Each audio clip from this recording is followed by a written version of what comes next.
Good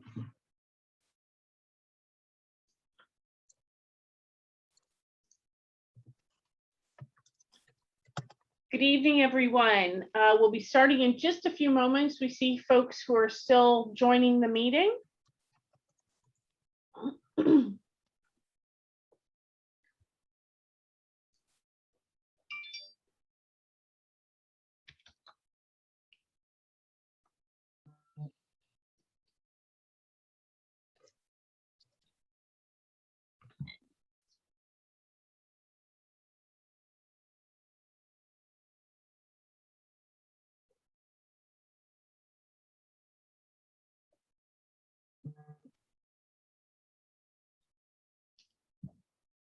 Okay, so let's get started.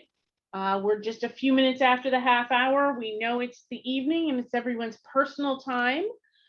So welcome. My name is Kathy Keck, and I'm the interim head of communications for Bayer's Global Biotech Organization, which includes our Berkeley Biotech campus. I just want to go over the notes that you see on the screen right now, just so that you're aware. We are recording today's meeting. It helps us capture your questions and your feedback so that we're taking those thoughts into account. We have a lot of information that we're going to cover. And unlike the last couple of community meetings that you may have attended, this time we're going to break the meeting up into a couple split places where you can ask questions. So you'll see me come back when that's that moment. And if we run out of time and we've not gotten to your question, we will certainly follow up with you directly via email. So with that, it's my honor to introduce Jens Vogel, the Senior Vice President and Global Head of Biotech. Thank you very much, Cassie, and a very warm welcome to all of you out there. This is one of the meetings that, of course, we would like to have in person, but we are still, unfortunately, in the pandemic, so we are doing it virtually. Now, this is another in a series of meetings, really, and the second focused on discussion with our neighbors in West Berkeley, so with all of you. And these programs are really designed to augment the larger public process and provide you as the Berkeley residents with a chance to get to know us and to ask us questions directly and provide us feedback.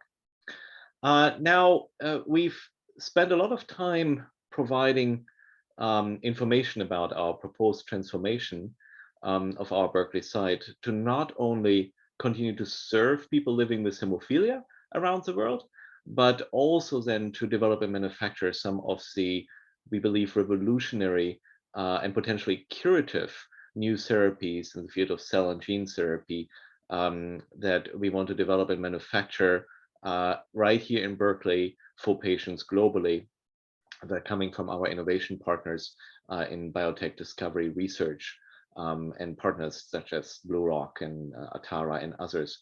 Now today we have 3 goals, and maybe if we can go to the agenda slide. So first, you get to know some more of our people. Second, we want to really share with you the results of the economic impact assessment of our proposed development. And third, we really want to review with you our proposed community benefit package, which would become part of the extended development agreement. Now, next slide.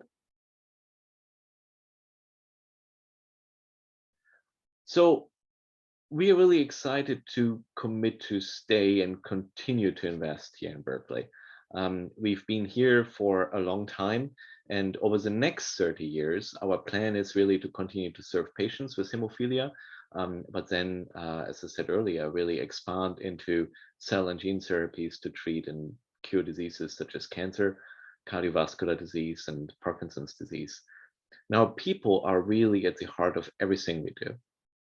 It's our team members, it's our patients, and our neighbors here in Berkeley, and the communities we serve and that we are part of around the world. And we really feel as part of the Berkeley community. Personally, I've come here in 99, 2000, so I'm here for over 20 years, and this has become home. When I came here, I fell in love with the community, its diversity, and the enormous potential really for the future.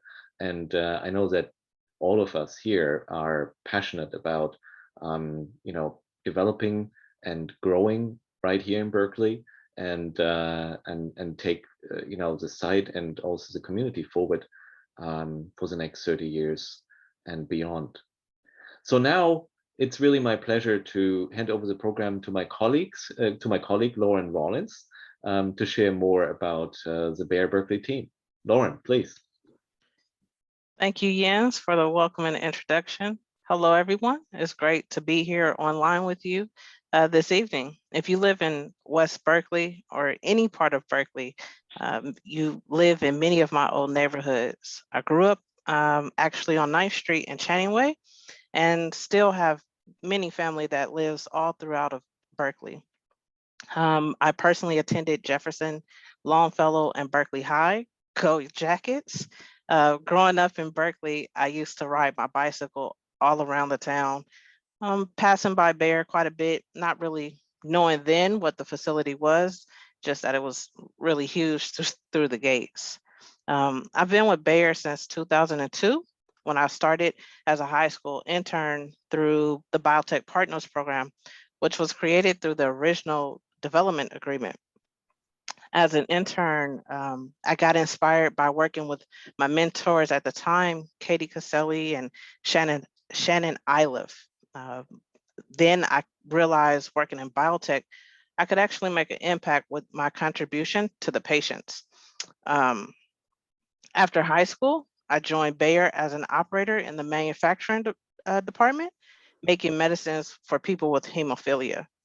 And my managers wanted me to reach my full potential, and career development is a huge priority today, just as it was when I started. The company has supported my education through its tuition reimbursement program and flexibility to balance the demands of work and school, first at community college, and now as I complete my bachelor's degree in business management. But the on-the-job experience has really propelled me forward, and I recently have been promoted to Director of Purification for our active pharmaceutical manufacturing team. So now I would like to take a moment to tell you a little bit about the people I work with. Not only are they passionate about the patients, but they are also committed to the community. Through our business resource groups, like Arise for colleagues of African American descent, we engage with community groups and we volunteer, even though it was a lot easier, of course, before the pandemic. Most recently, some of us were over helping out at the new homeless shelter on Grayson Street. We also pride ourselves on the community we have on site and our spirit of inclusion. We're very diverse. The majority of our employees, and I mean about 70% of us, are from underrepresented populations, and many get their start at Bayer just like I did, right out of high school. I'm excited for our future to continue right here in West Berkeley, and for us to be even more engaged in the community just outside of our gates. And I want to thank you guys for coming tonight. And now it's my honor to introduce Jeff Belisario from the Bay Area Economic Institute. And he's going to review with you the economic impact analysis on our plans for the future right here in West Berkeley. Jeff? Thanks so much, Lauren. Again, my name is Jeff Belisario. I'm the Executive Director of the Bay Area Council Economic Institute. We're a think tank based in San Francisco, often studying the key economic and policy issues for the region. So we've been working with Bayer over the course of the last 9 months or so, working to better understand Bayer's economic impact, not just in Berkeley, but across our 9-county region. One of the first things we did want to look at is why are biotech companies generally looking to locate in the Bay Area? What does the Bay Area have that makes it a special place for biotech? And one of the things we uncovered was really that the talent and the space available within our region is one of the key aspects that make more companies and make more people want to come here to work in biotech. So you look on the left side of the screen here, you can see that we have roughly 1,500 biotech companies within the 9 counties of the Bay Area. We have the second most educated population. When you talk about investment capital and the ability to for companies to grow in biotech, the region has 39% of all U.S. venture capital is invested in a company located within the 9 counties, and we have the second most laboratory space in the U.S. So the Bay Area is this hotspot for biotech. Depending on how you rank it, it's the Bay Area or Boston 1 and 2 in terms of biotech density and concentration within the U.S. But there is this fierce competition for these biotech jobs, and a growing competition. I mean, one of the things we did look at was we looked across the country and even across the globe to look at what other cities, other states are offering to bring biotech talent and biotech companies to their locations. So we looked at Raleigh-Durham and the Research Triangle there. Eli Lilly has made large investments, but they also received large tax rebates from the state and incentives from the county, and even a partnership with a community college. New York City has recently invested or announced an investment in $1 billion over 10 years in R&D and lab space within the city. And then even within California, San Diego approved a tax rebate for Illumina a while back to keep Illumina within San Diego. And even when we look at our own region, many cities are now setting up biotech streamlining processes to get companies to locate there. Places like Emeryville, Vacaville, they're really trying to build this biotech cluster because, as I'll show you, the jobs that can be created are large in number, and they also fill a broad career pathway and spectrum of wage. So next slide, please. So when we look at economic impact, the key piece we look at is jobs.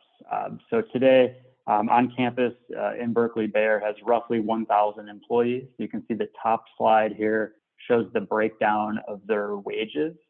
If you look at the right side of that pie, you can see that between $65,000 and $99,000 per year, roughly a third of Bayer's workforce makes that family sustaining wage. I think if you're outside of Bayer, you may think it's all people in lab coats and PhDs, but that's not true. There's a broad diversity of workers within Bayer. There's a broad wage base within Bayer as well. And then on the bottom, I think most importantly here, I showed you what the wages are, but you look at that big 60% chunk, those are folks with a high school diploma, associate's degrees, some college making up the bulk of workers on the Bayer campus in Berkeley. And I think when you take these two together, you can see that there are high wage potential jobs with relatively low barriers to entry and ability to grow. And as we as economists, as we think about the future economy, whether it's in Berkeley or our region more broadly, these are the types of jobs we want to be growing that allow people to accelerate their career and are able to achieve a wage that allows them to live affordably in our region. Next slide, please. So in addition to the jobs, we looked very much at Bayer's spending in Berkeley and across our 9 counties on things like wages, capital expenditures, its supplier vendor base, and even its contractors. On the left side of the screen here, we show you that Bayer generates, and this is an annual number, roughly $350 million currently in 2020 annual economic impact for the 9 counties. So that's the direct impact of Bayer spending, but when an employee goes out and spends his or her wages, or when a supplier then pays their employees, those dollars get recycled. So we're counting transactions here. So in total, we look at $350 million in economic impact across the 9 counties.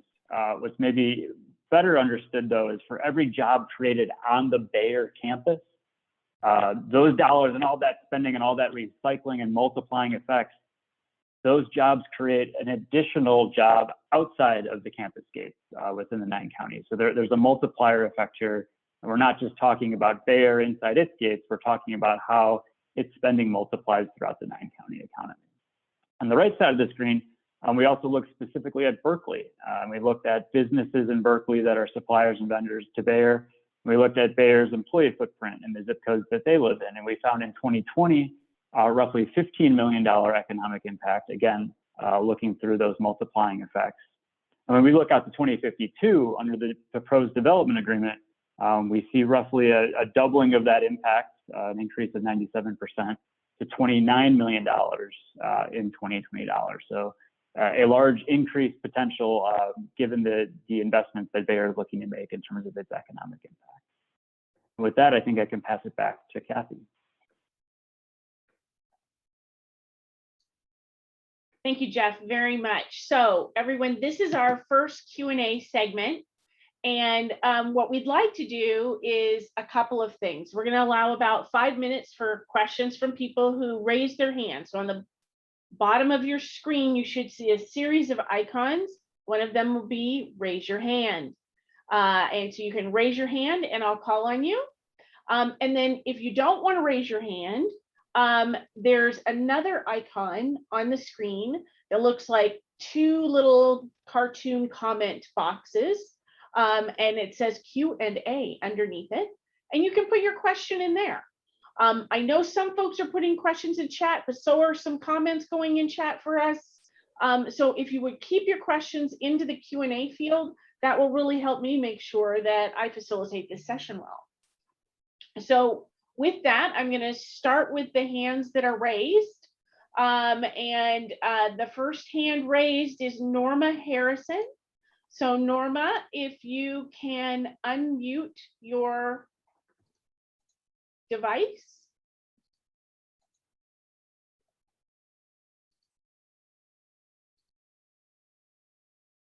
Can you unmute, Norma?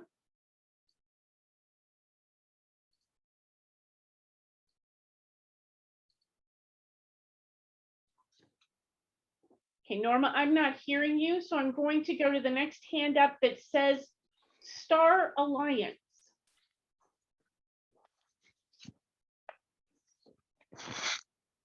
Can you hear me? I can. Okay, Thanks great. for joining us.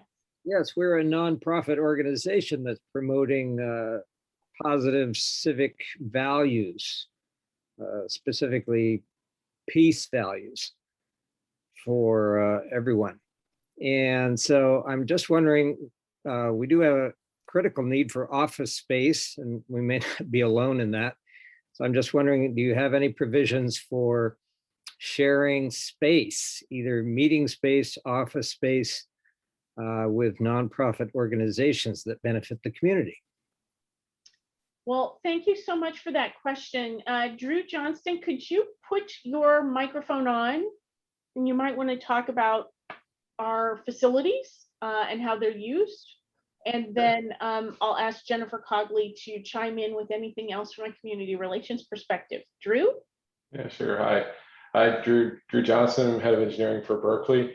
Our campus is has a controlled perimeter. The work that we do is regulated, and one of those regulations is keeping very tight control over our manufacturing operations and everything that goes into that. So we don't really have the ability to open up our campus to, say, third parties that are not in business with us. That, and we're pretty tight on space in general. We are actually shifting to a hybrid model, and we're, I would say, either just north of or right at 100% occupied. So with that, Jen? Yeah, I'll chime in, but I realize that my answer really relates to community benefits. And if I remember correctly, in this portion, we're answering questions about who Bear is and what we do on the campus, and we have a whole presentation about community benefits. So I don't want to give away I don't want to give away the ending before we even start. Fair enough, Jennifer. Thank you. Moni, and I'm sorry if I've mispronounced that. Moni Law. Yes, hi, good evening. Thank you for this presentation. I have probably other questions after your presentation on community benefits, but the Community Benefits Law Center, and I practiced law for 25 years, but I'm a resident of Berkeley, and I'm really interested in the socioeconomic issues and the benefits that you bring to the community. Question about the presentation on the employees, the 1,000 employees presently there, what are the demographics of those employees in terms of race and background, and those that reside presently in Berkeley? And secondly, what's your pipeline presently from the high school and the local colleges with respect to current employment at Bayer? Those are my initial questions. Thank you. Okay, Moni, let me see if I can direct some of these the right way.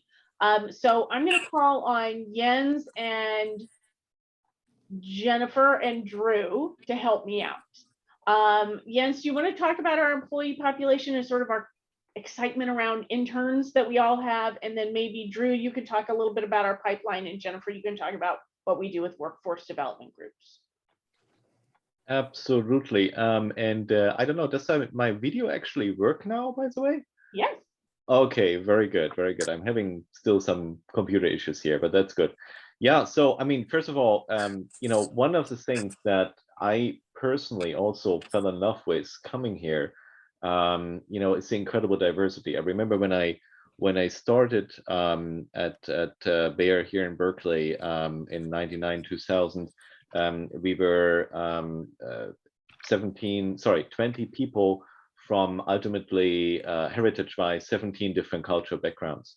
It's an incredible diverse mix, and that's one of our greatest strengths. We, you know, want to also specifically want to foster even more diversity, and especially, you know, target really underserved communities, and really build on the internship programs that we had. So also very early on in my career, I was mentoring and supervising several interns through the Biotech Partners program from underserved communities. And it's, in my experience, has been so powerful to really, you know, show people that there can be a really, really good, attractive, interesting career in biotech.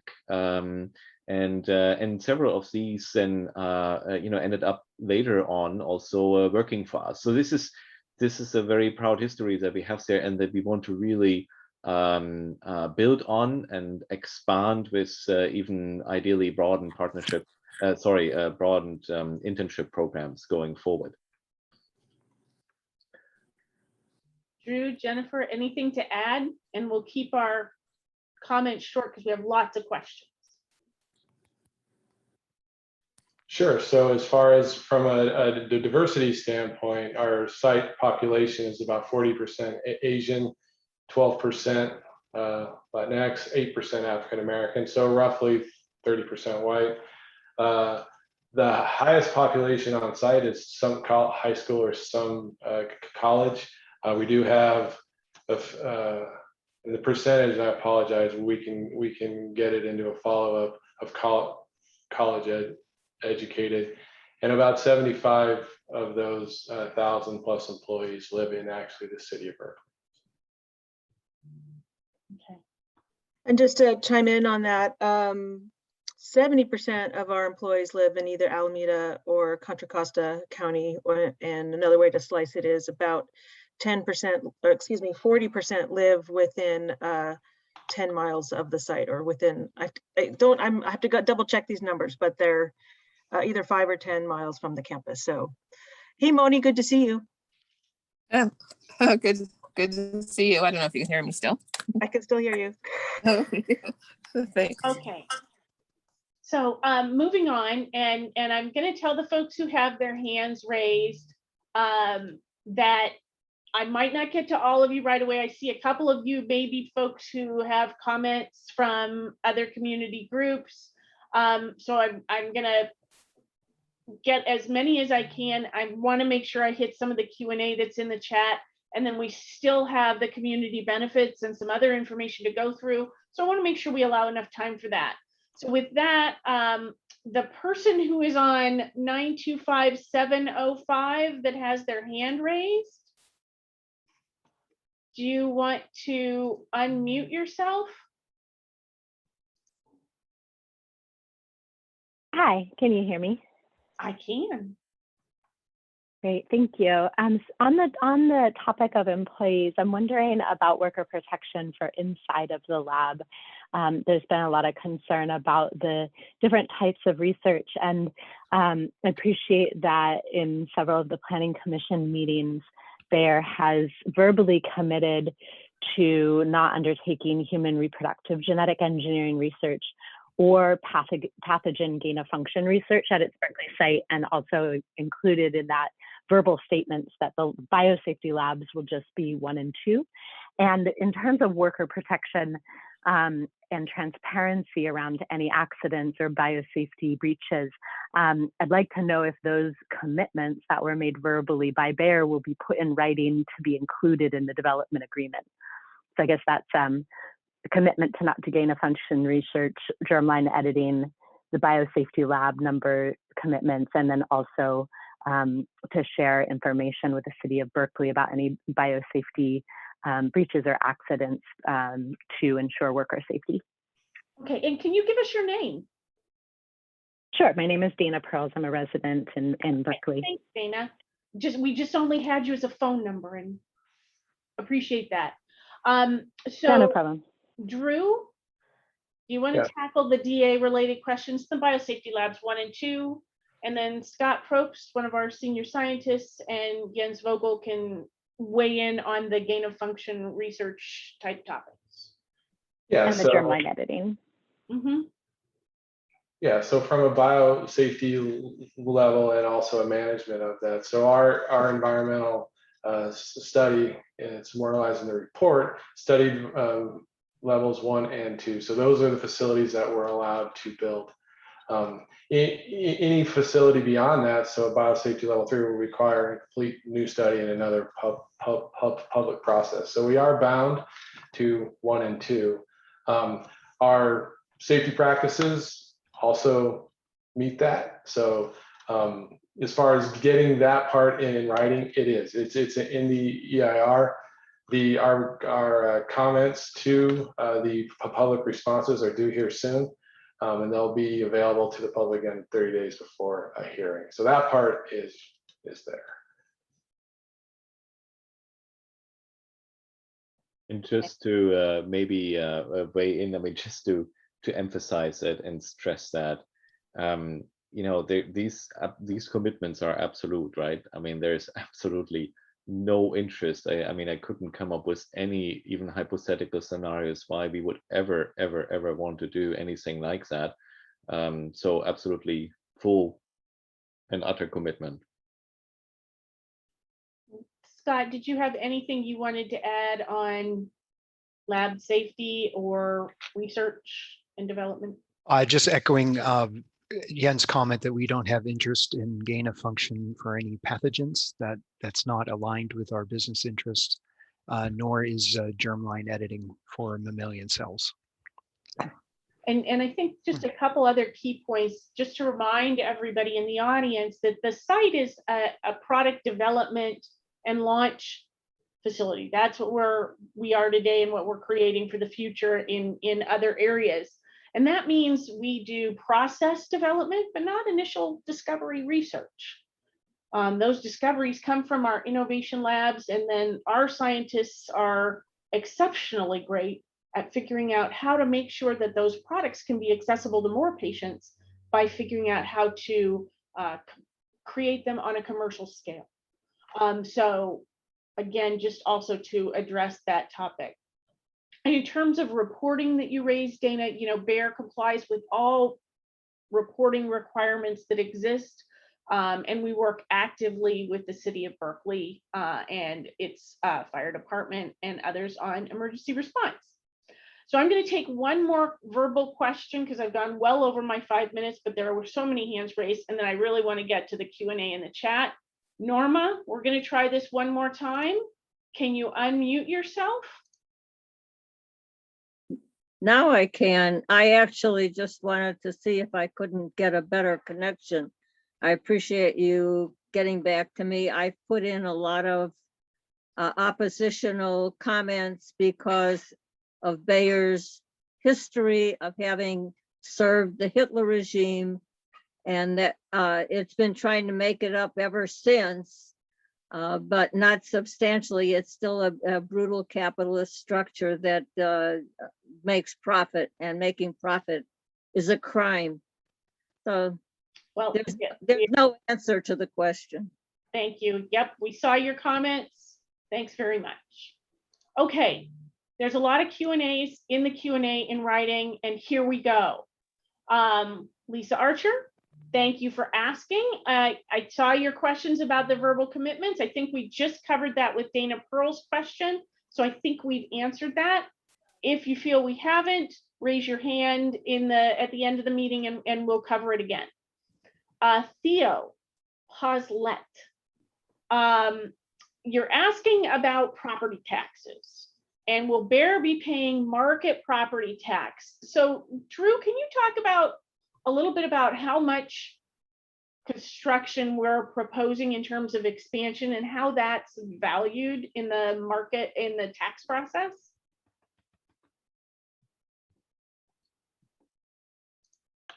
Sorry, mute button.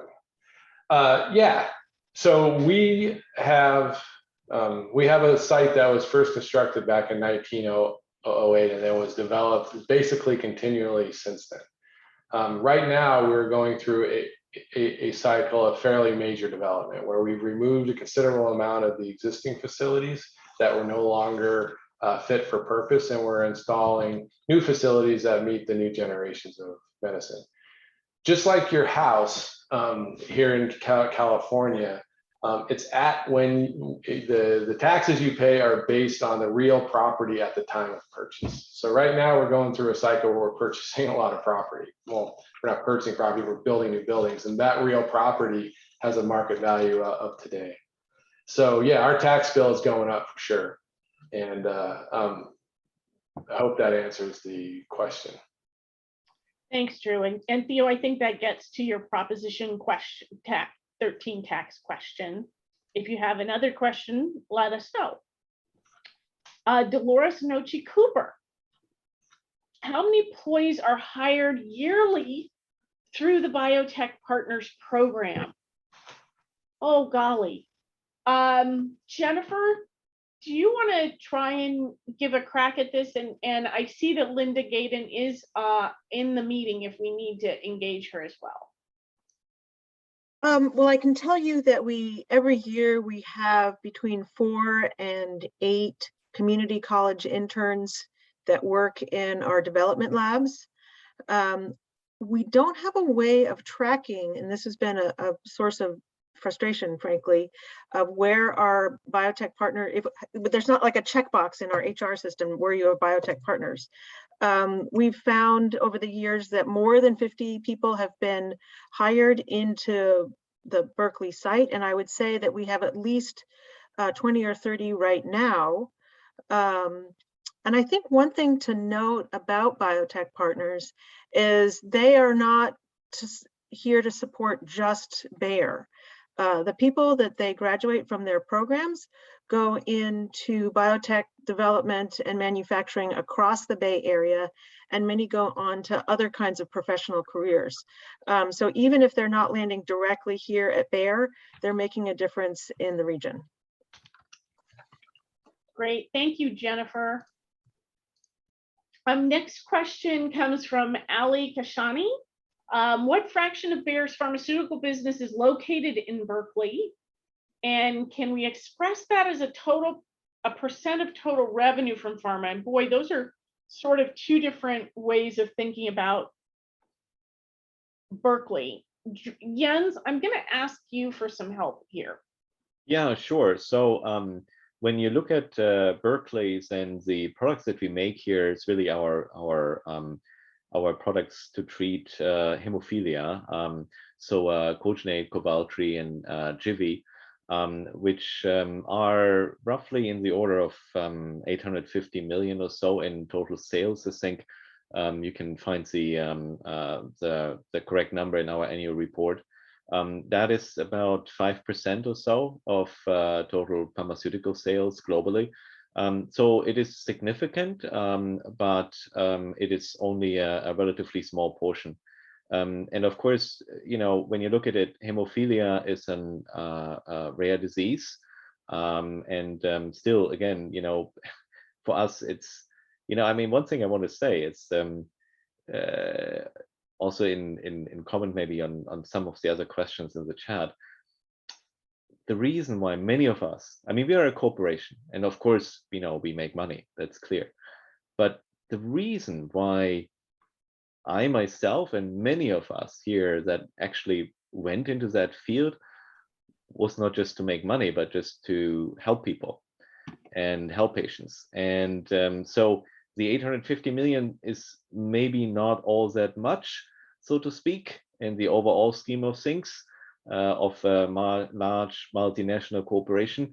But when you look at how many patients we helped live a healthy, normal life, I think that is really what counts. And when you look at the therapies that we are trying to develop and ultimately manufacture here, some of them are also geared towards relatively rare diseases.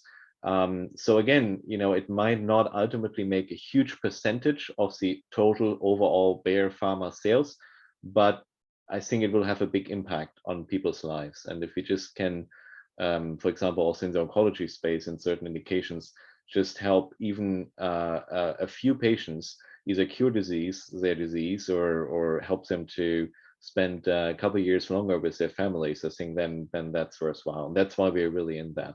And yes, of course, also to make money. Thanks, Jens. Drew, the next one I'm going to send your way. It's from Claudia. And she's asking about what percentage of our employees live in Berkeley today. And since we're estimating doubling our number of employees, how many can you see living in Berkeley going forward? She had heard it's only about 15%. And is this right? Is her question. So I am the engineer, but sometimes just quick math doesn't get me. So roughly 1,000 employees, 75 of those employees live in Berkeley, so 8%. As we grow, it's a little hard to predict. The jobs we have on site is really, we have a job for everybody, right? Engineers, PhDs, operators, technicians, all very highly skilled, and those skills come from the region. So how many of those folks would live in Berkeley is hard to predict. Super. Thanks, Drew. So Adolfo has asked a question, and Regina Donaldson, I hope you can turn on your microphone, because there's also a question in the chat I saw from Carmen. So these are questions around our sirens. So could Bayer send out an email or a Nextdoor post whenever, or explaining the alarm siren rings that we locals in West Berkeley District 2 can hear? And the question Carmen asked in the chat was, is there a way to make it so that they can understand what that audio announcement is? So Regina, maybe you can touch on the sirens and how we're working to improve the system. And then Jennifer, maybe you can talk about alerting the community. Thanks. Great question. First and foremost, Bayer wants to always ensure safety for people, safety for our employees, as well as our community members. The sirens that you hear on site are two types of sirens. So firstly, I'll explain a horn. So sometimes you may hear a large, a loud blaring sound, continuous. That is for our steam generation system to alert our operators throughout the site, depending where they are, that they need to respond back to the boiler house. No concern for the outside community. This is just an alert to ensure that it can be heard across the site. Secondly, you may hear our ammonia release siren. We have monthly an ammonia test every first Wednesday of the month. Our PA system alerts the community that test is about to start, and you hear a continuous, say, high to low pitch sound for about 1 minute. And then afterwards, you'll hear a conclusion for the PA system stating that the test has concluded. In the cases that it's not the first Wednesday of the month, it could be the siren goes off to our operations again to let them know that something should be addressed. If you hear the high and low frequency siren, we ask the community to shelter in place. We work with the City of Berkeley Fire Department and any all clear would be determined and communicated through the City of Berkeley. In the meantime, we are updating our website with the distinction between the boiler horn system as well as the ammonia siren notification on our website. That should be available by tomorrow. And Jennifer, anything else to say about notification? The only thing I would add is how to get to our website, which is www.bayer.com/Berkeley. Great, thank you. And everyone, I will put that into the chat later as well, just so that you can grab it. All right, I'm just going to hit a few more of these questions that are in the Q&A field. And then I'm going to, from there, send us back into our program. So there's a question from Latoya Reed at the Alameda County Workforce Development Board. She's asking, what are some key mentorship or professional development opportunities on campus that help entry-level employees promote to higher level positions or management? And Lauren, I want to kind of put you on the spot since you've moved up to Director of Purification very recently, and see if you want to talk a little bit about that, because you're also a leader on site. And then I asked any of the other leaders who are on the call today to feel free to chime in. So we have quite a few mentorship programs on site. For me, it started from the entry level, and I've had a mentor thus far, still have one, and we engage quite often. It's interview overview, resume writing, guidance on where I want to go in the future or where would I like to be, and just overall how to conduct more professional is something that a lot of the mentors focus on. And Drew and Jens, I believe you guys are mentors now.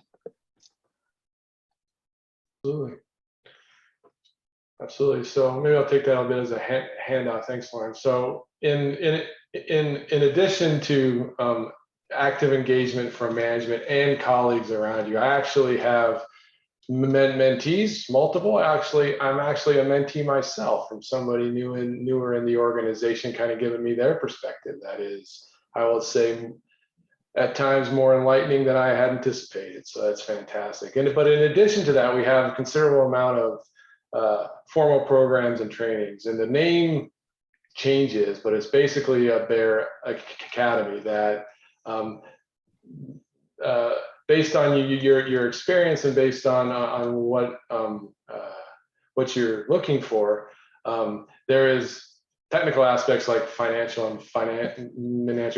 There's leadership topics like giving and receiving feedback, how to manage a team, what is management, what is task related, project management, and so on.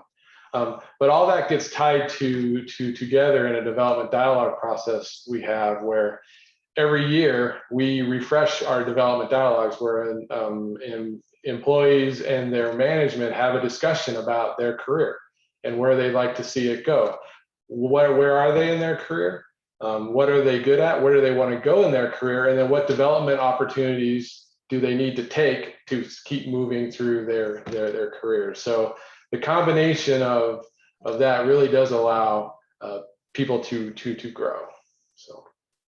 Yeah, and maybe just to comment, and thanks Lauren and Drew, not much to add, just that we really try to continue this all the way to the top levels, that basically nobody should ever hit a glass ceiling of any way, shape, or form. So Lauren is right. We also have myself and also the entire global PSBT leadership team or biotech leadership team is also mentoring talent, so that again we can continue basically developing those folks all the way from the entry level positions to one day become my successor potentially. Awesome. Thank you. So I'm just going to hit a couple more of the written questions, and then I'm really going to head us back into some of the program, and then we'll come back to the rest of the questions at the end, because these haven't all been associated really with the first part of the program. But I've also noticed that you all had a lot of questions. So I'm going to do one more, and then I'm going to move back to the program. Drew and Jessica Hayes, our project manager. There's a question from Adolfo about what are the plans for parking, and will this spill over into parking in the neighborhood? So maybe I can take that. So we will park our employees, so there's no chance of us spilling over into the neighborhood. So as part of the development agreement, even without it, there is parking standards when you construct a facility, and we comply with all of that.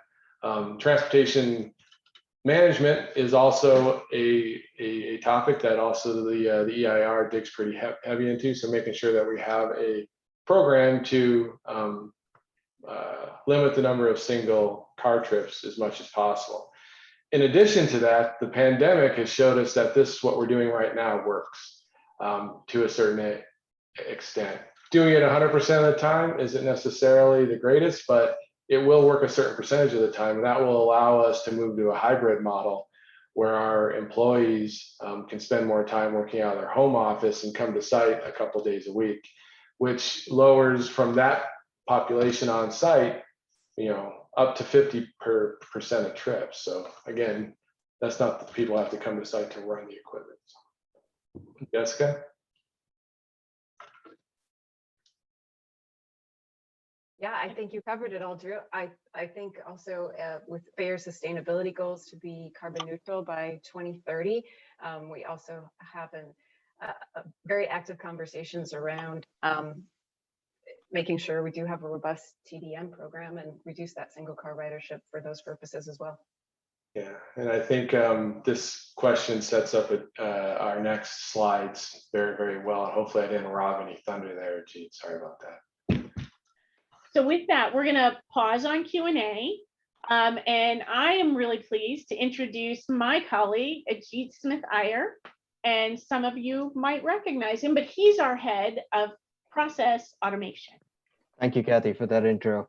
I am really glad to be here and to be able to talk to you folks about trying to create a sustainable existence with the community. So I'm a West Berkeley resident. I think there were a lot of questions about how many of us actually work at Bayer. I'm one of them. So again, my name is Ajit, and as Kathy said, I'm the director of process automation at Bayer. So my team ensures that our automation systems actually work reliably in order to support our manufacturing operations on site. So a little bit about myself. I have lived in West Berkeley for 15 years. My wife and 2 kids, we love living here. My kids attend BUSD, and we are a biking family who use the Ohlone Trail as well as the Bay Area Trail pretty regularly as part of our life. My kids bike to school regularly, and as a lot of my colleagues know, I bike to work, rain or shine. It can be the biggest downpour, which we haven't had in a couple of years, but I will be there on my bike. So we feel very lucky that we have so many dedicated bike lanes and bike paths that we can use here in the city. So a little bit about the Bayer Berkeley site that I work in. The Berkeley management has been very good at encouraging our employees to use alternate means of transportation, that is, reduce the amount of cars on the road. As you can see on the slide, we have multiple amenities that encourage people like me and my colleagues to bike to work, which includes repair stations for our bikes, secure parking, shower facilities, and the part that I like the most, we are also active participants in the bike to school and bike to work day. We even give free breakfast to a lot of people who show up on bikes. So, and it's great fun to see me, my kids, and all our friends biking through our neighborhoods on that day. but all of us can't bike to work. We also need to make sure that people who live a little further away can get to work on other means, and we have incentives even for those. The West Berkeley shuttle takes a lot of my colleagues from the Berkeley BART station to the site. We also offer pre-tax commuter benefits, and all in all, I feel like Berkeley, the Bear Berkeley site, and the Bear US organization has always encouraged us to like not just drive our cars, but encouraging us to like use public transportation and alternate means of getting to our site. But what does the future look at? Next slide, please. So as Drew alluded to, the pandemic has changed a lot of things for all of us, including a lot of you have called into this meeting. We have been working, a lot of us have been working from home. 70% of our workforce has actually been working remote. Only critical staff that's needed to actually come in and do work that we cannot do remote have been coming into work. My team and myself have been 100% remote for the last 15 months. And what does that mean as we move forward? We are still going to continue doing this kind of work. We feel that we have shown during this time that we can make it work, and it has been good for our employees and their families. So we're going to move to what's called a full hybrid work model. What does this mean?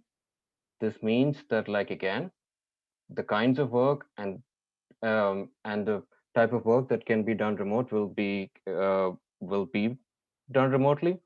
The Bear management has been very good at encouraging people to say, get off the road and stay at home and do the work there if you can. However, we also understand that, like, we are humans and we need some face-to-face time, but we're going to do that only for certain cases. And this includes like work that like working in manufacturing or lab activities that require people to come in because those work cannot be done remotely. And the other most important thing for me, celebrations.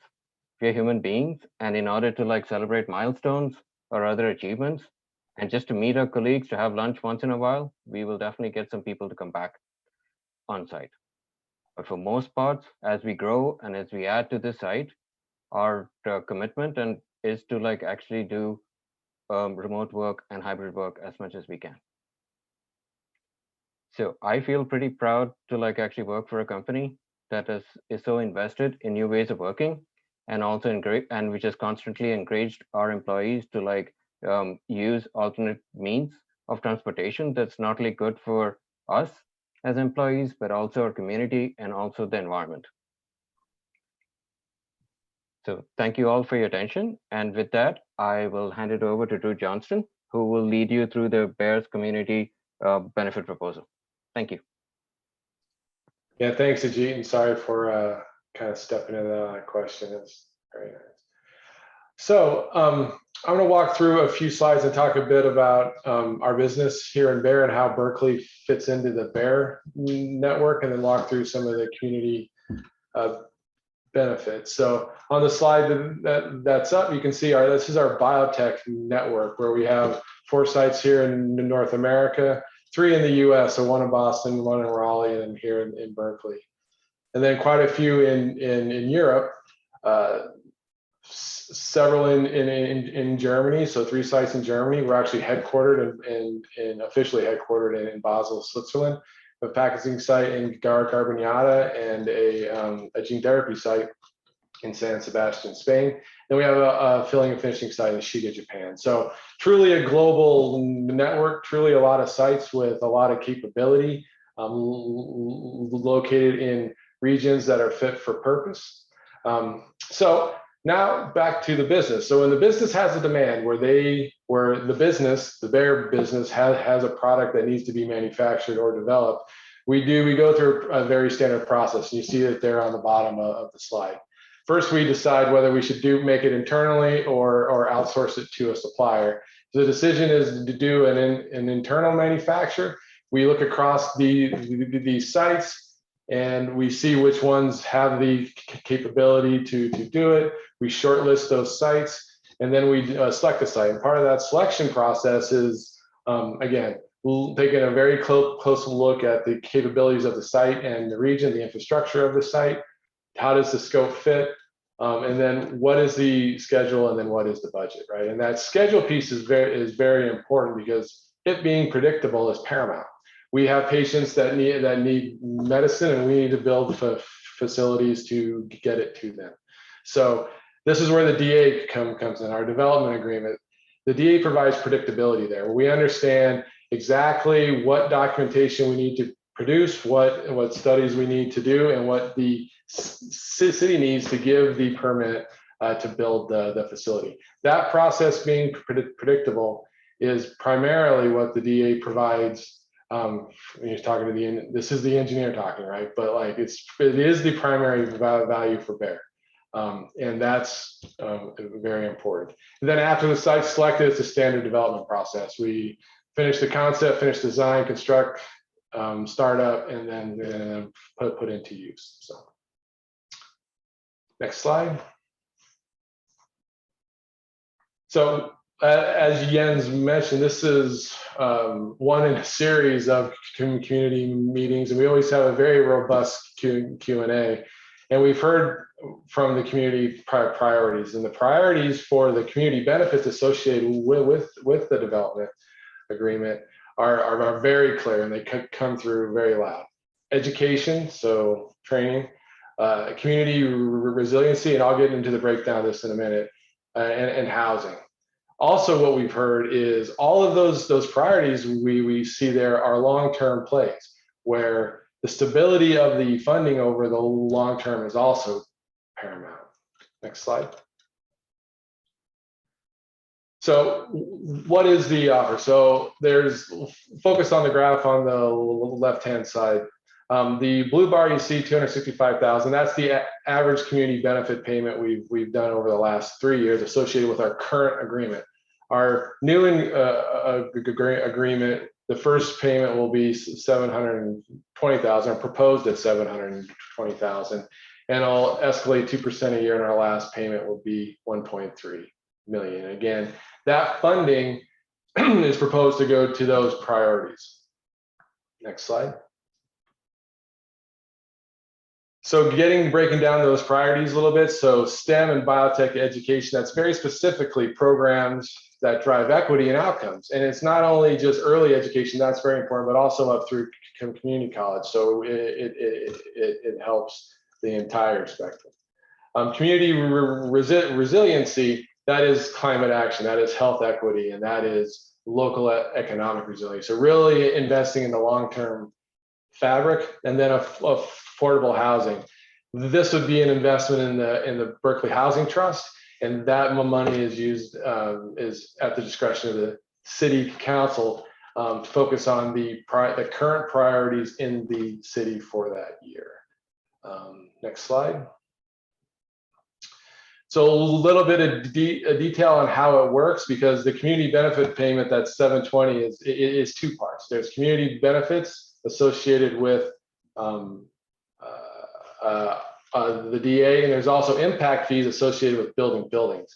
So you can see the top two there, the education and the community resiliency, 300 and 100 of that's 720, and then another 100 for housing. And then you can see the impact fees and how those play out based on the development.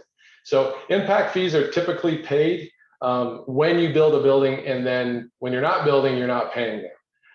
What we proposed is that since we have a conceptual development, that we use that entire development and the timing of it to understand what the overall fees would be, look at the 2021 value of that, and then just spread it out over the years. So providing that stability. Next slide.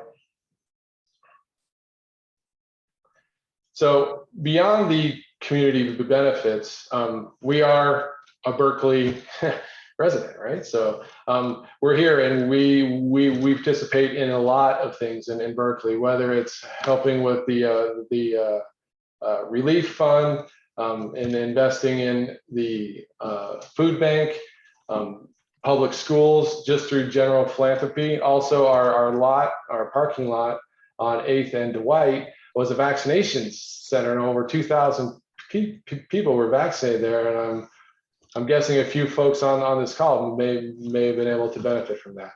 Also, globally, we have, I would say, impressive environmental sustainability goals, going carbon neutral by 2030, which is very aggressive. And I will say this, as the Berkeley site, we're serious about it. We're getting our plan together about how we support that. So next slide. So here's the buildup. So much of this you've heard today. So when you think about, again, our community benefits, it's really only the tip of the iceberg. When you look at economics, it's really just the tip of the iceberg. So you can see our average payment over the last 3 years. But if you come down for 19, or this is for the 2019-2020, 1.2 million in philanthropy, another 45 million in taxes paid, and north of 350 million in general economic activity in the Bay Area. So you can see, especially when you look at the pure economics, it is substantial. Next slide. My favorite part, questions. Thank you, Drew. And I'm sure those community benefits, as we propose them, will have lots of comments. To keep things lively, again, if you want to ask a question, you can raise your hand, or you can put it in the Q&A section of the icons on the bottom of the screen. If you're putting them in the chat, there's so much chatter in the chat, I'm not going to be able to find your questions. So again, if you have a question, put it in Q&A. Otherwise, feel free to raise your hand and I'm happy to call on you. So in terms of going forward in the next item, I'm going to start with some of the cues that we're waiting from last time in the written Q&A and see if we can get through some of those easily. And again, I'm going to focus on the questions that have to do with our operations and our future in Berkeley as a biotech manufacturing facility that's developing medicines, because that's what the people on this line can answer for you. So those are the questions we are going to focus on for sure. And so here we go. Star Alliance, and I've forgotten whose name that was. I should have written it down. You've asked a question about the Transcendental Meditation Program that has a record of stress reduction, creativity, and human development, and has a center in West Berkeley.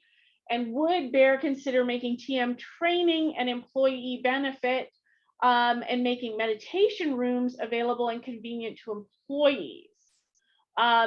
So I'm going to answer sort of the first part of that question, and then I'm going to ask Drew about meditation rooms. So the first part of that question is we're a global company and our benefits are defined pretty much nationally. And so if Transcendental Meditation wants to work with Bayer nationally, we have a Be Well program that's used that offers employees a number of health and wellness programs. And reach out to Jennifer and me afterwards, and we're happy to try to connect you to those folks. Drew, can you talk about meditation rooms? Sure. Well, we have a very diverse population on site, and then there are multiple groups on site that use different parts of the facility. So whether it's a prayer to ping pong to meditation to exercise, those groups reach out to our facilities department, and sometimes it's ad hoc, sometimes it's more of a designation of a certain space for a certain time. So yeah, absolutely. Super, thanks. Adolfo, you've asked a couple of questions about, will the meeting be recorded and available later, and how many people are currently attending? Right now from the public at this very moment, it looks like we have 50. Yes, we post all of our meeting recordings on our website, www.bear.com/Berkeley. I will put that in the chat here momentarily. Jessica Hayes, can you speak to Cindy Shamban's question about what are the environmental impacts of the Bear facility now and in the future? So maybe just a quick summary, because I know it was like 3,000 pages. You know, in terms of the impact analysis of from the CEQA process. Sure. Yeah, thank you. It was a comprehensive study. We looked at aesthetics, traffic, noise, impact to birds, all sorts of things. It's posted publicly. There was a public comment period, and the comments have been received, and there'll be further addressed to comments, but really no significant impacts at all. It's important to maybe mention also that what we're proposing in this amendment is actually less square footage of development than what the current DA already allows for. And in 1992, when the original DA was started, that incorporated a comprehensive environmental impact report. And now that we've done the follow-on studies that are required for our development looking forward for the next 30 years, it's less actual square footage than we already have, and it's far less than what the underlying zoning allows. So I think that's important context for the question. If without the DA, if there were to be development just with the underlying zoning, you could build quite a bit more square footage. We're asking for about 1.7 million, and would allow well upwards of 2 million square feet. So hopefully that covers it. Thank you, Jessica. I think that gives a high-level overview. And again, for anybody who wants to see the full environmental impact statement, it's available on the City of Berkeley website. Jeff Belisario, if you could turn your microphone on, the next question's coming your way from Tim Frank. Can you tell him a little bit about whether the analysis of jobs created considered construction jobs? Yeah, the short answer is yes. So we looked at the plans for what was planned to be constructed over 30 years, the types of buildings. We've looked at similar construction projects across the U.S. to estimate the construction job impact, and we do that through a slightly wonky term called job years. So one job year is a single job for a whole year. 2 half-time jobs for 1 year would be 1 job year. So we find over the course of that 30-year extended DA, roughly 1,700 job years would be created. And those are all types of construction jobs involved in the project. So that those impacts are factored into the annual numbers that I presented earlier. Thank you, Jeff. And any other comments from Drew on construction jobs? No, I mean the question was specifically to the economic impact of it. So. Thank you. I'll chime in. Oh, go ahead, Jennifer. One of the things that's important to note about our construction jobs is somewhere upwards of 90% of them are union represented trades.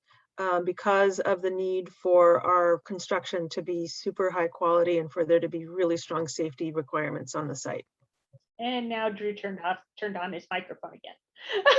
So good. This is definitely a team effort. Yeah, I'm sorry about that. So yeah, our projects are very technical and they're very dense and they require an incredibly high skill. So we depend on the building trades to bring the labor quickly because, like I said, time matters. Patients are waiting.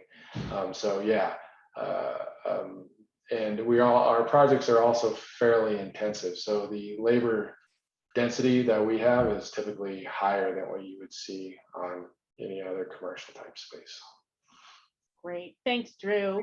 And why don't you keep your mic open and perhaps Jens also wants to chime in. Melanie Cohn asks a question.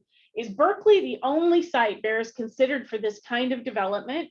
Or how does Bayer decide where to locate and or expand its facilities? So maybe I'll start, Jens. So the answer to the question is that network we showed is real. And obviously places like Boston and Raleigh are heavy biotech centers and regions. San Sebastian, Spain has a gene therapy development and manufacturing operation, and our sites in Germany have incredible infrastructure. So there is stiff competition for these types of investments. Berkeley competes well. We have amazing employees. We're in a fantastic region. We have a 46-acre site that's flat. So, and we have space to build. So we compete quite well. However, we compete well with the DA. I'll say that. So, Jens? Yeah, no, absolutely. Thank you, Drew. Not much to add. It's exactly like that. Of course, as a global corporation, we always go through a process looking at various options and scenarios, and there are changes sometimes. I mean, like as you might have seen, we recently our research organization made the decision to close down the Mission Bay campus in San Francisco, for example, and focus their activities more on the East Coast. So there are other locations in the United States, and then of course locations in Europe and around the world that we are competing with. You know, as I mentioned earlier, I really firmly believe that one of the things that really sort of epitomizes Berkeley is its diversity. And I really think that in any kind of field where it is about breaking new ground, innovating to ultimately, in this case, help patients, really, when you have really diverse teams where people come from all walks of life and different cultural backgrounds, and they look at problems and challenges in different ways and from different perspectives. And if you put that together in a team, then there is nothing you cannot achieve. So this is something that for me it's sometimes in discussions with peers on the global level, that's something that I need to work hard to convey, because there must be, of course, a reason why we want to stay here while other regions of the world would actually pay us in order to locate there. So I sometimes have to do a little bit of work to persuade my colleagues and peers, but I firmly believe in this, and I think the results of what we are achieving already here speak for themselves. Thanks, Jens. And sort of following on that site selection topic, Kathleen Crandall has asked a question that even localizes it further. Why fight so hard to stay in Berkeley when other cities like Vacaville and San Diego make it so much easier to deal with? And I don't know how you and Drew might want to address that. I think, at the end of the day, of course, there are other locations that are also, having some diversity and so on. I mean, at the end of the day, we do have a significant footprint and critical mass here already in Berkeley.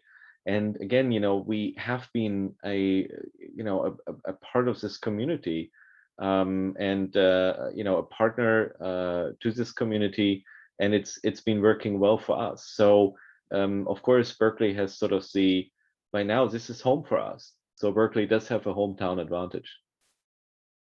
Yeah, I guess I would just build on that. We've had this site since '74, which is getting close to 50 years ago.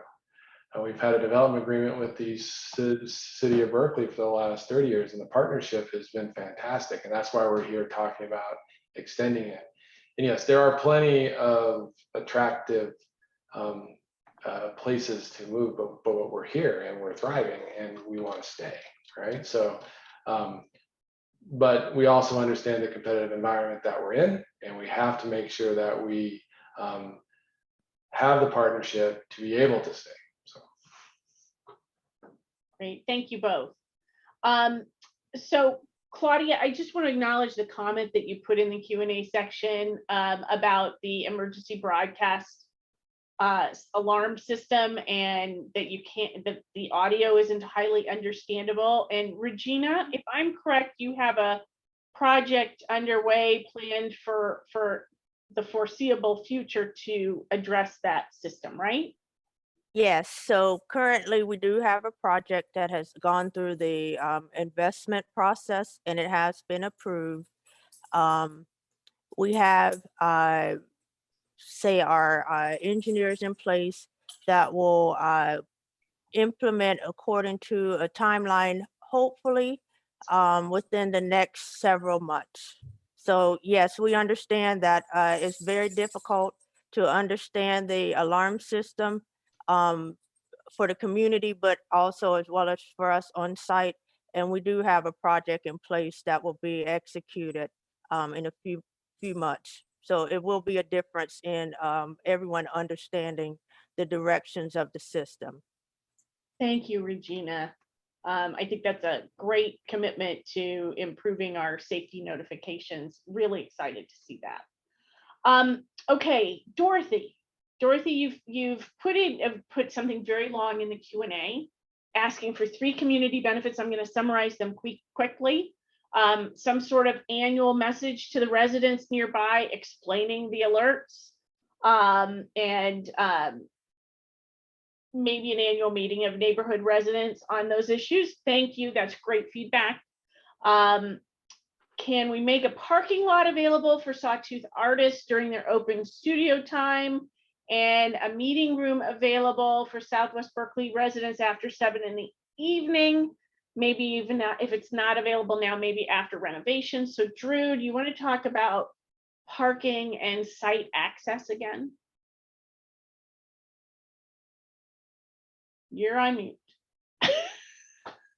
I've got multiple mute buttons, sorry. So from a parking standpoint, like I said, we have the parking that we need for our operations. Depending on our shift change, we need it all or not. So a lot of times you'll see extra parking on our site that may or may not be available based on what we need to handle the surge at a shift change. So to open that parking lot for external parking, no.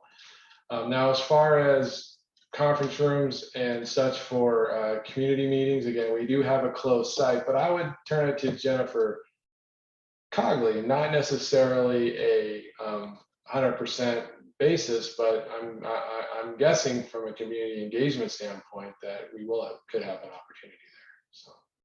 Well, one of the things that I think we've built into our community benefits proposal is this resiliency fund.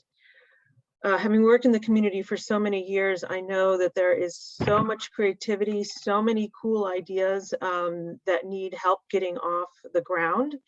And that's the design of the Community Resiliency Fund, is to enable these kinds of cool ideas from our neighbors.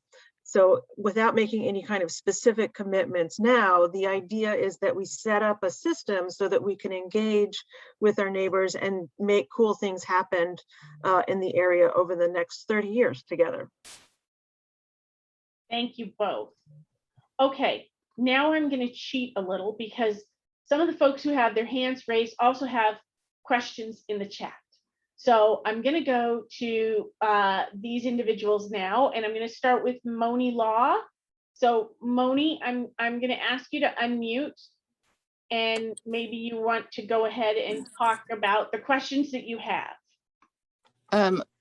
Okay, let's see. Am I unmuted? Oh, yes. There we are. Thank you. I'm going to try to remember all my questions. I typed them at length. The general question was about affordable housing. We're in a critical crisis at this time. Secondly, we don't have the diversity that I think you're probably looking fondly back into the days of 30 years ago. In the last 10 years, we've shrunk significantly. I'm African-American. There are very few Black people left in Berkeley. We're under 10%, and we're formerly 40 to 50 to 60% at one point. Also, Latinx families and individuals. So my hope and prayer and plea, I guess, to you as a community benefit was to contribute more to affordable housing, more to diversity retention, more to anti-displacement actions, which is what the city is currently trying to do with a number of campaigns, and to contribute toward those, including the tenant opportunity to purchase, affordable live, work, artist spaces. Teachers, I know quite a few, presently have to commute a long way to come into Berkeley, sadly, to find affordable housing elsewhere. So that would be a great benefit to our community, as well as a climate resilient approach, because instead of driving an hour and a half each way, they're right next door to their workplace. Teachers that are working here aren't living here. And 80% of city employees don't live here. I'm one of few. So I really want to pitch that and hope that you could look at the diversity numbers that they presently have in our city and the lack of affordable housing that we have. Because I saw that your numbers, I'm not sure if I saw that right. It was 155,000 for public art, which might be because of the ordinance that requires that, and $50,000 for housing the first year and $15,000 for childcare, and then that bumped up to $100,000. That's still a very small penny into the pot for building a housing project. So just would hope to rethink those numbers. Thank you. Moni, thanks for that feedback. And we'll certainly discuss that with the city officials as well as we work to finalize that set of benefits. Linda Gaydon, could I please call on you? Can you unmute? I think I just did. Awesome. Yes, good evening. First of all, I want to thank Bear for their continued leadership in STEM education and tagging along with the young lady that just spoke and diversifying the STEM workforce pipeline. Why is this work important to you? And what future challenges do you foresee to sustaining this work?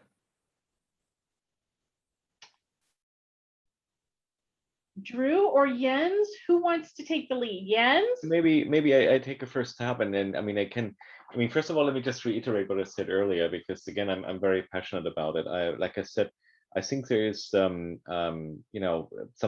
about diversity that really helps us tackle problems better. And that's why I've always been a huge advocate of diversity in any shape or form, since I really witnessed the power of diversity. Probably the first time when I did part of my PhD at UBC in Vancouver on the West Coast, which also was a pretty diverse place when I was there. And so I witnessed the power of diversity at work over there, and then really became a passionate advocate for that. So I think there's not only it's the right thing to do to foster more diversity and provide equal opportunity, but it's also, I think there's a solid business case to be made for that. I think it really helps us going forward. So I know that pretty much all of us at Bayer, when we discuss that and discuss this frequently, are very passionate, and there are also intangible ways beyond the funding that again, things like mentorship, internship programs, and so on, how we want to continue to fund this. The challenges to keeping this up, and attracting a diverse workforce, I think, there are always challenges ultimately, because of course we are also competing for talent with others, but I think that ultimately is a good thing. So I remain very, very positive. For me, it's really about increasing the diversity in the talent pool even more, so that more kids from underserved communities enter the talent pool, and then whether they make a career with us or elsewhere in the biotech industry. The whole Bay Area has really become so strong because it's generated a critical mass in many of these areas. So if people then rotate between different companies, that's fine. I think it's something that we have an obligation almost, and we try to partner even through Biocom and other organizations with other companies to help foster this further. Thank you. Thank you for that. Drew and Jennifer, did you each also want to chime in on this topic at all? I have opinions. I think one of the things we don't talk about enough in the Bay Area is the nexus between our housing crisis and our education crisis. If we look back if we had educated our neighbors over the last 30 years, we would not have had to attract employees from all over the world to do the STEM jobs. California and the Bay Area is one of the top creators of STEM jobs. California is at the bottom in terms of graduating STEM specialists. So the challenge that we face in education is systemic, and it's based on historic lack of equity in our systems. I'm proud to work at Bayer because of the level of commitment from a line staffer all the way through Jens Vogel in working on addressing these issues. Our goal here is to create jobs that are accessible and that also make opportunities available for people once they've joined the company. I felt comfortable shifting over to Bayer because I felt that there's almost more impact, a possibility to make a positive impact in our community in this for-profit company than I had when I worked in a local government. So I can't remember if I'm answering the question, but there are challenges to making a STEM workforce. It's because we live in a place that has historic, overwhelming challenges, and we're part of a group of people and a group of institutions doing everything we can to make a difference. Thank you, Jennifer. Awesome. So Linda, I think we hit all your questions that had been typed as well, right? Yes, you have. Thank you very much, Kathy. Thank you. Tim Franks, before I go to you, former council member Davila has asked a question in the Q&A. And I just want to make sure we, number one, welcome her to the meeting, and number two, answer her question. And Drew, I'm going to look to you because unfortunately our safety expert is out on paternity leave. And so does the public have access to fact sheets, or I'm going to guess any other information about the chemicals or materials Bayer uses on its site? Yeah, so we maintain a full library of our material safety data sheets. Those are, I know they're available as part of our procedures with the local emergency response, so fire department, police, and that. The specific public access, I'm pretty sure it's there somehow, but we would have to check with either David or excuse me, our HDSS department to see what the mechanism is there. But since we got a broad group on the call here, does anybody else know the answer specifically about public access? Okay. Okay, super. And Councilmember Davila, we will follow up with you directly.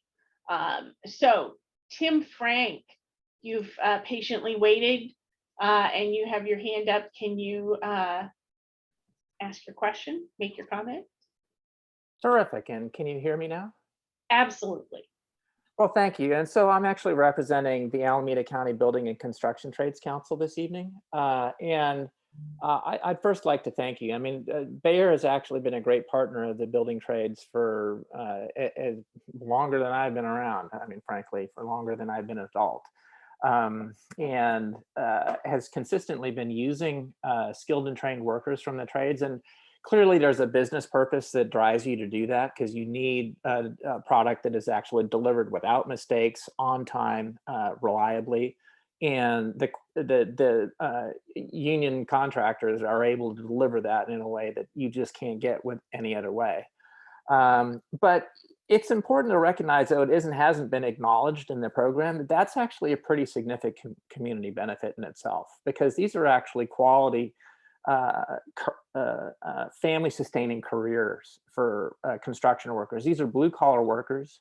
They're not unskilled, they're actually quite skilled. They go through a rigorous apprenticeship program, and it requires STEM skills just to get into these. And the fact that Bayer is actually providing this kind of opportunity for what are predominantly now people of color moving into the trades, because that's where we are recruiting virtually all of our new recruits in the Bay Area right now, mostly from the same communities of concern that are actually struggling to actually get access to good middle-class jobs. And this is a reliable opportunity for people that are high school graduates. It's been a tremendous benefit for people from West Berkeley and South Berkeley mostly. Those are the neighborhoods where we're recruiting from. And the fact that graduates from the Rising Sun pre-apprenticeship program actually have a chance to actually work on jobs as apprentices. It's a tremendous benefit for mostly black and brown people in this area, and so we're really excited about that, and we'd very much like to see Bayer remain in the area. This is just a normal course of your operations, the way you may think about it, but from our perspective, it's a community benefit. So we really want to make sure that Berkeley remains a great place for you to do work. Thank you, Tim and Drew. I don't know if you want to say anything to our colleagues in labor, in building trades. You're on mute again. See what I'm not good at, mute buttons.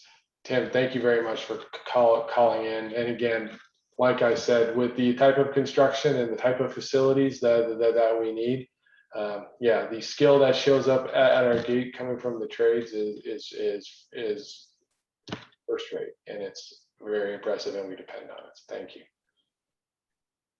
So, so I don't see any more hands raised. I see that Moni asked one more question in the chat, and I'm going to kind of tee up an answer to it and then use this as a segue for Jens as well to add on to it and close the meeting.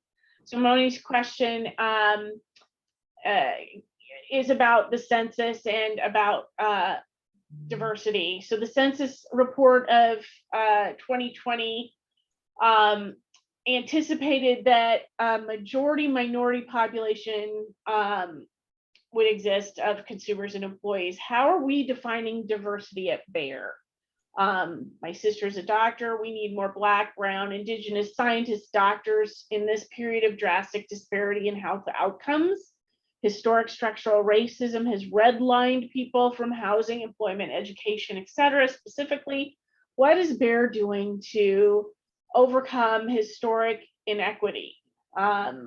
Reading Professor Rothstein's Color of Money. So I'm going to tee this up a little bit by talking about, you know, Bayer's commitment to diversity and inclusion. And I think the Berkeley site is probably a great example of our desire to create an inclusive environment with roughly only at most 30% of the site being people of white color. So we define diversity as everything from people of color, so African American, Asian, Latinx, etc., Indigenous peoples, Pacific Islanders, all those ones that you see on a typical job application. We also look at LGBTQA+. We look at people with disabilities, veterans. We have a robust employee resource group, or as we call them, business resource group program, to engage those employees actively in the business and help them find their growth opportunities within the company. So I hope that sort of tees some of that up for Jens to talk about diversity a little bit more, but then also just to wrap up about Bayer in Berkeley and our plans for the future here. Yeah, so thank you very much, Cassie, and thank you all for the questions and input and feedback. Yeah, on the diversity topic, I think Cassie described it very well. It's in terms of what diversity means for us. It's diversity in any shape or form. And I think I already talked earlier why I'm very passionate, and so many of us are passionate about why this is really important for us. Again, not just because it's the right thing, but also because it really helps us ultimately develop and manufacture products in a better way. So I really firmly believe in that, and so we will continue to work on that. As you can imagine, over the events of the more recent time, we've also focused a lot on all the racial injustice that was in sometimes horrific ways on display again over the last years, and I think you've seen this in one of the earlier slides. we firmly believe in racial equality, and try to really think of ways how we can foster even more diversity. I mean, as we said earlier, we have only about 30% white, actually, as part of our employee population in Berkeley. And I think that already speaks volumes, but we don't want to stop there. We want to build on that. And that's why, again, our investment in STEM, that's why we are passionate about mentorship programs, about internships, again, showing young people from underserved communities that there is a really good career to be had in biotech, and you can actually even help people on the way, which is very fulfilling. That's why we are all in that. So again, that's something we will continue as part of this community. We plan to. We really feel as part of this community. We've been here for many times. As I said earlier, we feel this is home. It is home, actually, for so many of us. And we certainly hope to continue our presence here and our investment here with the DA, allowing us to compete with other sites and locations globally that may offer more financial benefits, but at the same time, the DA giving us the flexibility and agility we also then need to realize these plans of building our new facilities for making new drugs and new therapies for patients. So with that, thank you all very, very much again. Have a very good night, and I'm really looking forward to maybe also seeing some of you once we are not all locked up in our home offices, as we are still mostly right now. So thank you very much, and and thanks also very much here to the entire team. I know this is all, of course, your private time, but I also know that you're all, as passionate about this as I am. So thanks for being here, everyone, and have a wonderful night.